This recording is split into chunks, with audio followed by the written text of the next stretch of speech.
ఈ మధ్య చాలామంది ఒక క్వశ్చన్ అడుగుతుంటారు, నాన్ స్టిక్ ప్యాన్ వాడచ్చా, లేకపోతే ఐరన్ ప్యాన్ అనేది మంచిదా? ఈరోజు ఈ విషయాలు తెలుసుకుందాం.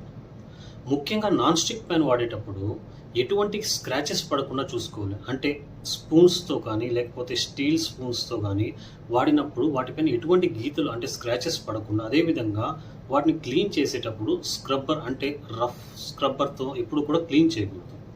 వాటిలో కూడా స్క్రాచెస్ పడితే అది చాలా ప్రమాదం ఉంటుంది. అదే ఐరన్ ప్యాన్ అనుకోండి, ఏం చేసుకోవచ్చు, దానితో పాటు దాన్ని హై ఫ్లేమ్లో కూడా హీట్ చేసుకోవచ్చు. ముఖ్యంగా ఐరన్ ప్యాన్ వాడితే అందులో ఉన్న ఐరన్ కూడా ఆహారంలో కలిసిపోయి మన శరీరానికి కూడా మరికొద్ది ఐరన్ అనేది చేరుతుంది. నాన్ స్టిక్ ప్యాన్స్ అయితే లో కానీ లేదా మీడియం హీట్లోనే మాత్రమే వాడాలి. ఏ ప్యాన్ ఎలా వాడాలో తెలుసుకుని వాడితే చాలా మంచిది. అది తెలుసుకోకుండా ఎలా పడితే అలా వాడితే మన ఆరోగ్యానికి చాలా ప్రమాదం ఉంటుంది. ఇలాంటి మరింత సమాచారం కోసం మా ఛానల్ని అయితే లైక్ చేయండి, షేర్ చేయండి, అదేవిధంగా సబ్స్క్రైబ్ చేసుకోవడం మర్చిపోకండి. Thank you.